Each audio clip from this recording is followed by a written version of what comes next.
Students, इस practical में हम दो फोर्सेस को ऐड अप करेंगे ग्राफिकली और रिजल्टेंट फोर्स फाइंड आउट करेंगे और इस मकसद के लिए हम हॉरिजॉन्टल फोर्स टेबल इस्तेमाल करेंगे इस प्रैक्टिकल में। तो ग्राफिकली आप देख रहे हैं कि एक तरफ की फोर्स मेरे पास P है, दूसरी तरफ की फोर्स Q है। पैरेललोग्राम मेथड की मदद से इन दोनों फोर्सेस को मैं ऐड अप करता हूं और रिजल्टेंट इनका फाइंड आउट करूंगा मैं। तो इस तरह से हम फोर्सेस को ग्राफिकली ऐड अप करेंगे। सबसे पहले अपरेटस देखेंगे, क्या चीज़ें चाहिए हमें ये प्रैक्टिकल परफॉर्म करने के लिए, फिर प्रोसीजर डिस्कस करेंगे, फिर उसी प्रोसीजर के दौरान मेजरमेंट्स लेंगे, कैलकुलेशंस करेंगे मेजरमेंट्स को इस्तेमाल करते हुए और रिज़ल्ट फाइनली फाइंड आउट करेंगे, जो कि असल में हमने रिजल्टेंट फोर्स फाइंड आउट करनी है। अपरेटस में एक तो हमें सबसे पहले हॉरिजॉन्टल फोर्स टेबल चाहिए, जो कि यहाँ पे आप देख रहे हैं सर्कुलर डिस्क होती है जो एक ट्राइपॉड स्टैंड पे लगी होती है। इस डिस्क के ऊपर सर्कुलर स्केल लगी होती है जो असल में डिग्रीज को यानी कि एंगल को जाहिर करती है। इसके साथ हमने 3 पुलीज अटैच करनी है और दरमियान में इस सर्कुलर टेबल के दरमियान में एक पिन और उस पिन के अंदर ज़्यादा ना मूव करने वाला रिंग होता है, तो पिन हमने दरमियान में से निकाल देनी है, सिर्फ रिंग को इस्तेमाल करना है। तो ये हॉरिजॉन्टल फोर्स टेबल है। और फिर इसके साथ साथ हमें एक प्लेन पेपर शीट चाहिए होगी, जैसे कि यहाँ पे आप देख रहे हैं। स्कॉच टेप भी हम लेंगे यहाँ पे। छोटा मीटर रूल जो है, मीटर रॉड जो है वो लेंगे, मीटर रूल जैसे कि यहाँ पे आप देख रहे हैं। स्लॉटेड वेट्स लेंगे उनके हैंगर्स के साथ, और 3 इस तरह के स्लॉटेड वेट्स और हैंगर्स हम लेंगे। थ्रेड भी हम लेंगे जैसे कि यहाँ पे आप देख रहे हैं, और इसमें से हम 3 सूटेबल पीसेस जो हैं वो ले लेंगे। एक प्लेन मिरर स्ट्रिप लेंगे, यानी कि छोटी सी प्लेन मिरर की स्ट्रिप जैसे कि यहाँ पे आप देख रहे हैं, ये भी हमें चाहिए होगी। अब उसी प्लेटस को इस्तेमाल करते हुए हम अरेंज करते हैं और फिर प्रोसीजर की तरफ आते हैं। तो अरेंजमेंट में हमने सबसे पहले तो हॉरिजॉन्टल फोर्स टेबल को लेवल कर लेना है इसके नीचे लगे हुए लेवलिंग स्क्रूज की मदद से।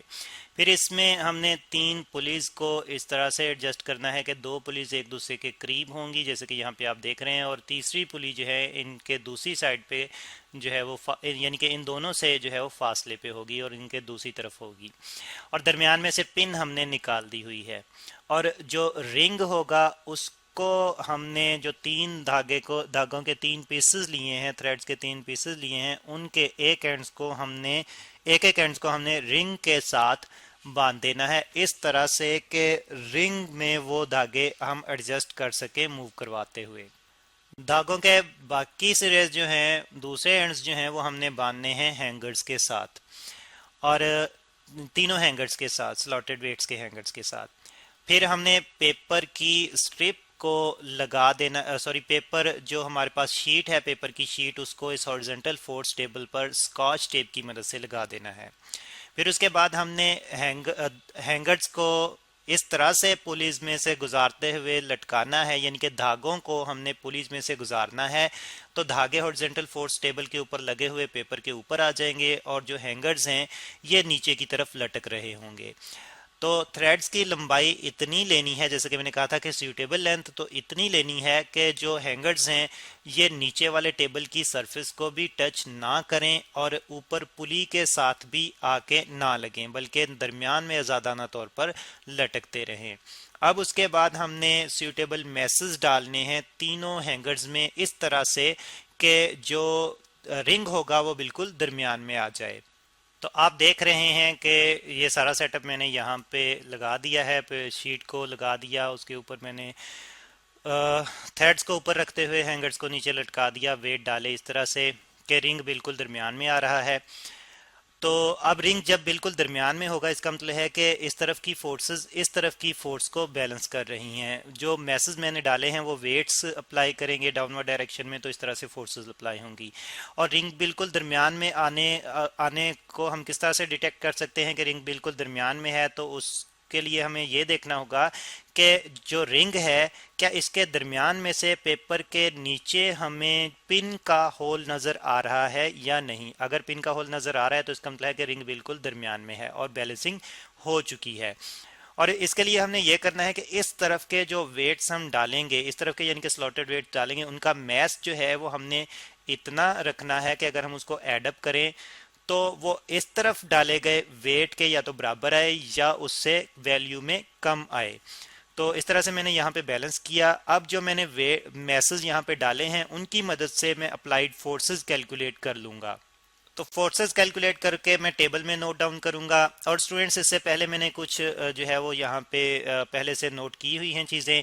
एक तो स्केल है, मैंने क्योंकि फोर्सेस को ग्राफ पे सॉरी पेपर पे ड्रॉ करना है तो लेंथ मुझे एडजस्ट करनी पड़ेगी, स्केल एडजस्ट करनी पड़ेगी। तो 1 न्यूटन की फोर्स को मैं 1 सेंटीमीटर की लेंथ की लाइन से जाहिर करूंगा। तो इसका मतलब है कि 5 न्यूटन की फोर्स को 5 सेंटीमीटर की लेंथ की लाइन से जाहिर करूंगा। जी की जो वैल्यू यानी कि ग्रेविटेशनल एक्सलेशन की वैल्यू 9.8 मीटर पर सेकंड स्क्वायर में यूज करूंगा। वेट यानी कि फोर्सेस जो हैं वो कैलकुलेट करने के लिए फार्मूला है मेरे पास मैस इनटू वैल्यू ऑफ जी, तो न्यूटन में मेरे पास फोर्स आ जाएगी। अब जो वेट मैंने यूज़ किए यानी कि मैसेज यूज़ किए थे उनकी मदद से मैं फोर्सेस कैलकुलेट कर लेता हूँ। तो सबसे पहले एक तरफ डाले गया वेट जो कि मैंने छोटी वैल्यूज़ के डाला था उसमें मैंने उसको देखा जो कि 300 का मैच था मेरे पास। 300 को 1000 से डिवाइड करते हुए 0.3 किलोग्राम में यानी कि मैंने कन्वर्ट कर लिया। 0.3 को 9.8 यानी कि जी की वैल्यू से मल्टीप्लाई किया। इस तरफ की अप्लाइड फोर्स मेरे पास 2.9 न्यूटन आ गई, यहाँ पे मैंने नोट डाउन कर ली। अब इसी के साथ वाले वेट की वैल्यू को यानी कि मैस की वैल्यू को देखते हुए भी मैं क्यू फोर्स कैलकुलेट करूँगा। तो साथ वाला वेट जो मैस जो मैंने लिया था वो 400 ग्राम लिया था, उसको मैंने 1000 से डिवाइड करते हुए किलोग्राम में कन्वर्ट किया, मल्टीप्लाई किया 9.8 से, तो 3.9 न्यूटन की फोर्स मेरे पास आ गई। क्यू फोर्स यहाँ पे मैंने नोट डाउन कर ली। अब तीसरी तरफ जो सामने वाली फोर्स अप्लाई की हुई है, बड़ा वेट मैस जो मैंने डाला है वो उसके लिए फोर्स कैलकुलेट करके यहाँ पे लिखूंगा। तो 700 ग्राम का मैस मैंने डाला था, 700 को 1000 पे डिवाइड किया, 0.7 किलोग्राम आया। 0.7 को 9.8 से मल्टीप्लाई किया, 6.9 न्यूटन की ये फोर्स आई है, यहाँ पे मैंने नोट डाउन कर ली। अप्लाइड फोर्सेस यानी कि वेट्स कैलकुलेट करने के बाद मैं अब ये करूँगा कि यहाँ पे पहले एक थ्रेड के नीचे प्लेन पेपर मिरर स्ट्रिप जो है वो रखूँगा और फिर ऊपर से धागे को और उसकी इमेज जो प्लेन मिरर स्ट्रिप में बन रही होगी देखते हुए इस तरह से कि वो एक ही मुझे लाइन में नज़र आए, यानी कि सिर्फ ऊपर से धागा नज़र आए, थ्रेड नज़र आए, उसकी इमेज नज़र ना आए, तो मैं मिरर के एंड पे मार्क करूँगा और इसी तरह से दूसरे एंड पे भी ऐसे ही देखते हुए मार्क करूँगा। तो आप देख रहे हैं कि मैंने यहाँ पे प्लेन मिरर स्ट्रिप को इस थ्रेड के नीचे रखते हुए पहले यहाँ पे ऊपर से देखते हुए लेड पेंसिल की मदद से मार्क किया पेपर पर, फिर इस तरफ भी मैंने इसी तरह से मार्क किया पेपर के ऊपर, और फिर मैं इसी स्ट्रिप को इस थ्रेड के नीचे रखूंगा और इसी तरह से मार्क लगाऊंगा दो स्ट्रिप के दोनों एंड की तरफ ऊपर से देखते हुए थ्रेड को और उसकी इमेज को, और फिर इसी तरह से इस थ्रेड के नीचे रखते हुए भी इसी तरह से मार्क करूंगा। और जब मैंने मार्क कर लिया तो फिर इसके बाद प्लेन स्ट्रिप को मिरर स्ट्रिप को हटा दूंगा, ये जो वेट्स हैं यानी कि हैंगर्स वगैरह इनको हटा दूंगा, धागा जो है वो यहाँ से हटा दूंगा, पेपर को आहिस्ता से आराम से एहतियात से उतार लूंगा टेबल के हॉरिजॉन्टल टेबल के ऊपर से। तो स्टूडेंट्स जब मैंने पेपर को टेबल से उतार लिया तो ये मेरे पास मार्क्स जो हैं वो लगे हुए आ रहे हैं। अब मैं ये वाले मार्क्स को एक सीधी लाइन से ज्वाइन करूंगा, इस तरफ वाले मार्क्स को एक सीधी लाइन से ज्वाइन करूंगा और इस तरफ वाले मार्क्स को एक सीधी लाइन से ज्वाइन करूंगा। तो ये तीनों लाइनें जो बनेंगी ये एक पॉइंट पे यहाँ पे कहीं पे आके दरमियान में मिलेंगी। तो आप देख रहे हैं कि मैंने लाइनें ड्रॉ कर ली हैं, एक पॉइंट पे मिल रही हैं, उस पॉइंट को मैंने ओ से जाहिर कर दिया है और एक तरफ की अप्लाइड फोर्स को मैंने P से और दूसरी तरफ की अप्लाइड फोर्स को Q से और तीसरी तरफ की अप्लाइड फोर्स को मैंने R से जाहिर कर दिया है। अब R को चेक किए बगैर मैंने P की लेंथ और Q की लेंथ जो है वो देखनी है स्केल की मदद से, फिर उन्हीं लेंथ को लेते हुए मैंने पैरेललोग्राम मेथड की मदद से इनको एडअप करना है और रिजल्टेंट फोर्स फाइंड आउट करनी है जो कि मेरे पास इतनी आनी चाहिए जितनी R की वैल्यू है। अब स्केल के मुताबिक 1 न्यूटन की फोर्स 1 सेंटीमीटर की लेंथ से जाहिर करनी है, तो इसका मतलब है कि P 2.9 न्यूटन को मैंने 2.9 सेंटीमीटर की लाइन से जाहिर करना है और इसको मैं OA लाइन से जाहिर करूंगा। और Q 3.9 न्यूटन की फोर्स है तो इसको 3.9 सेंटीमीटर की लाइन से जाहिर करना है जिसको मैं OB लाइन से जाहिर करूंगा। तो यहाँ पे आप देख रहे हैं कि मैंने O से A तक P की लेंथ सेलेक्ट कर ली है जो कि 2.9 सेंटीमीटर मेरे पास आई थी, और इस तरह से मैंने O से B तक जो है Q की लेंथ सेलेक्ट कर ली है जो मेरे पास 3.9 सेंटीमीटर आई थी। अब स्टूडेंट्स इसके बाद मैं ये करूंगा कि A से एक लाइन ड्रॉ करूंगा जो कि इस लाइन के यानी कि OB लाइन के पैरेलल आएगी और उसकी लेंथ भी उतनी ही होगी जितनी OB लाइन की है। इसी तरह से फिर मैं बी पॉइंट से एक लाइन ड्रॉ करूंगा इस तरह से, जो कि ओ ए लाइन के पैरेलल आएगी और इसकी लेंथ उतनी ही होगी जितनी ओ ए लाइन की है। दोनों लाइनें एक पॉइंट डी पे मिलेंगी। दूसरी तरफ मैंने आर की लेंथ को भी ओ सी से जो है वो ले लिया है यहाँ पे, यानी कि सी तक, ओ से सी तक आर की लेंथ मेरे पास आ रही है। तो आप देख रहे हैं कि वही लाइनें मैंने यहाँ पे लगा ली हैं जो पॉइंट डी पे मिल रही हैं। अब मैं डी को ओ से मिलाऊंगा एक डॉटेड लाइन की मदद से। तो डी को ओ से मैंने मिलाया डॉटेड लाइन की मदद से, इसको आर प्राइम से रिप्रेजेंट कर दिया। अब इस लाइन की जो कि डॉटेड लाइन है, इसकी मैं लेंथ स्केल की मदद से चेक करूंगा और उस लेंथ को मैं नोट डाउन करूंगा। तो स्टूडेंट्स, लेंथ मेरे पास ओडी 6.9 सेंटीमीटर आई।